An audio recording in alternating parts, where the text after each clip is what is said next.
1.4조가 한순간에 빠졌거든. 근데 코스피는 사상 최고치를 갱신했어. 5월 첫 주 외국인 매도가 정확히 1.4조 원이야. 보통 이런 날엔 코스피가 폭락해야 정상이지. 안녕, 나 인사이더야. 오늘 진짜 이상한 사건이 보여. 코스피가 4연속 신고가를 갱신하면서 7천선을 탐색했어. 1.4조 매도의 신고가까지. 이거 어떻게 가능할까? 표면만 보면 모순이야. 세린메이 10년 평균 5월 코스피는 마이너스 3.2%지. 통계상 분명히 약세 시즌이긴 해. 근데 왜 이번엔 신고가를 찍었을까? 오늘 사건 딱 3가지 단서로 풀려. 인사이더가 10분 안에 다 풀어줄게. 첫 번째 단서부터 짚어볼게. 외국인이 5월에 매도한 1.4조 원의 정체. 근데 잠깐, 4월에 외국인은 5조 원을 사들였거든. 4월 매수 5조 vs 5월 매도 1.4조. 비율이 보여? 정확히 28%만 차익 실현한 거야. 나머지 3.6조는 그대로 한국 시장에 남아있어. 본격 이탈이 아니라 일부 차익 실현이라는 거지. 외국인 보유 비중을 보면 더 명확해. 5월에도 31.2%, 4월 시작점이랑 거의 똑같아. 자리만 정리한 거지 빠진 게 아니야. 5월 약세 시즌 분위기. 그럼 이게 세린메이일까? 세린메이는 5월에 주식을 팔라는 영문 속담이야. 근데 진짜 원인은 격언이 아니야. 외국계 글로벌 펀드의 회계연도 결산 패턴이거든. 두 번째 단서, 그 매물은 누가 받았을까? 1.4조 매도 이꼬르 1.4조 매수. 정확히 일치해. 첫째,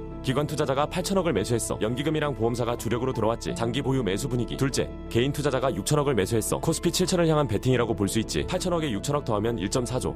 정확히 흡수했어. 우연일까? 아니야. 시장이 답을 정해놓고 움직이는 중이야. 더 흥미로운 단서가 있어. 외국인이 매도한 종목이랑 매수한 종목이 달라. 매도 상위는 반도체 대형주였어. 매수 상위는 AI 인프라랑 원자력이고, 같은 외국인인데 종목별로 갈렸어. 매도된 자금의 60%가 AI 인프라로 이동했어. 이게 결정적인 단서야. 한국 시장 안에서 자금이 회전하고 있는 거지. 외국인이 빠진 게 아니라 종목을 갈아탔어. 이게 5월 매도의 진짜 구조야. 그래서 코스피 지수 자체는 오를 수 있는 거지. 매도와 매수가 정교하게 맞물려 돌아가고 있어. 매도 매수 정교 맞물린 분위기. 보이지 않는 손이 작동하는 중이야. 4월 한 달 코스피 상승률 32%. 글로벌 주요 지수 중 한국이 1위였어. 그 32% 폭등은 어디서 왔을까? 외국인이 4월에 5조를 사들이며 만든 거야. 미국 빅테크는 4월에 마이너스 5% 조정을 받았어. 그 자금이 신흥국으로 이동했지. 한국, 대만, 인도로 분산됐어. 한국 코스피가 그 중에서도 1위를 차지했고, 일반인은 32% 폭등이 거품이라고 봤어. 인사이더가 보기엔 글로벌 자금 순환의 일부야. AI랑 원자력, 방산 종목이 주도했지. 네 번째 단서, 코스피 7천이 의미하는 게 뭘까? 한국 주식시장 시가총액이 사상 최대를 기록했어. 외국인 보유 비중도 31%대로 유지되고 있고, 글로벌 자금 한국 중요성 신호. 두 번째로, 실적 시즌이랑 정확히 맞물렸어. 1분기 영업이익 발표가 5월 중순까지 절정이야. 1분기 코스피 영업이익 166조. 컨센서스 플러스 20% 서프라이즈야. 그중 60%가 반도체에서 나왔어. 호실적 종목이랑 부진 종목이 명확히 갈릴 거야. 매수매도 분화 분위기. 인사이더가 보기엔 5월 중순이 진짜 분기점이야. 세 번째로, 미국 시장이랑 비교돼. 미국은 4월에 마이너스 5% 조정. 한국은 같은 시기 플러스 32% 폭등. 일반인은 미국 따라간다고 생각했지. 인사이더가 보기엔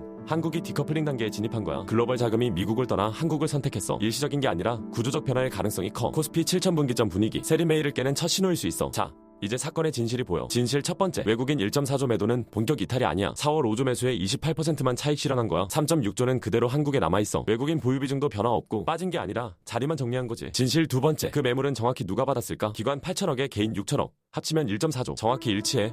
우연이 아니야. 시장이 답을 정해놓고 움직였어. 진실 세 번째, 이게 가장 중요해. 매도된 자금의 60%가 어디로 갔을까? AI 인프라로 이동했어. 외국인이 빠진 게 아니라 종목을 갈아탔어. 그럼 세린메이는 깨진 걸까? 세린메이의 진짜 원인은 외국계 펀드 회계연도 결산이야. 5월 초중반에 차익을 실현해서 자금을 빼는 패턴이지. 그리고 6월부터는 다시 매수가 시작돼. 지난 5년 6월 코스피 평균 상승률은 플러스 4%야. 5월에 떨어지고 6월에 회복되는 패턴이야. 그래서 5월 매도는 단기 차익이지 본격 이탈이 아니야. 일반인은 매도 뉴스에 겁먹지만 인사이더가 보기엔 그게 저점 매수 기회야. 4월 플러스 32%는 글로벌 자금 한국 집중의 결과야. 5월 매도는 그 28%만 차익 실현한 거고, 6월부터 외국인 재매수가 들어올 가능성이 커. 5월 마지막 주가 진짜 분기점이야. 5월 마지막 주 외국인 매수 신호. 5월 28일이 세린메이가 끝나는 시점이야. 6월 시작이랑 함께 외국인 재진입이 예상돼. 사건의 큰 그림이 보여. 한국 시즌 내부에서 자금이 회전하는 구조야. 코스피 지수는 오를 수 있고 외국인 비중도 그대로야. 자, 이 사건을 활용할 5가지 가이드. 하나, 외국인 매도 폭탄에 겁먹지마. 매년 5월 초중반의 회계 패턴이라는 걸 기억해. 그 시기를 저점 매수 기회로 활용하는 거지. 둘, 매수 종목을 정확히 구분해. AI 인프라, 원자력, 방산이 5월에도 강세야. 반도체는 단기 조정 가능성을 염두에 둬. 종목별 흐름 정반대 분위기. 셋, 실적 발표를 매주 빠짐없이 체크해. 5월 둘째 주부터 셋째 주가 절정이야. 호실적 종목은 즉시 강세 전환할 가능성이 커. 부진 종목은 5월에 더 빠질 수 있어. 넷, 5월 마지막 주 외국인 매수 신호를 봐. 외국인이 다시 들어오는 신호가 6월의 시작이야. 다섯, 세린메이가 끝나는 5월 28일을 점검해. 이 5가지로 5월을 보내면 결과가 달라져. 오늘 사건을 한 번에 정리할게. 1.4조 매도의 진짜 정체는 정확히 3가지였어. 하나, 차익 실현일 뿐 본격 이탈이 아니야. 둘, 기관과 개인이 정확히 1.4조를 흡수했어. 셋, 5월은 매도가 아니라 종목 갈아타기 시기야. 인사이더였어. 좋아요, 구독 부탁해.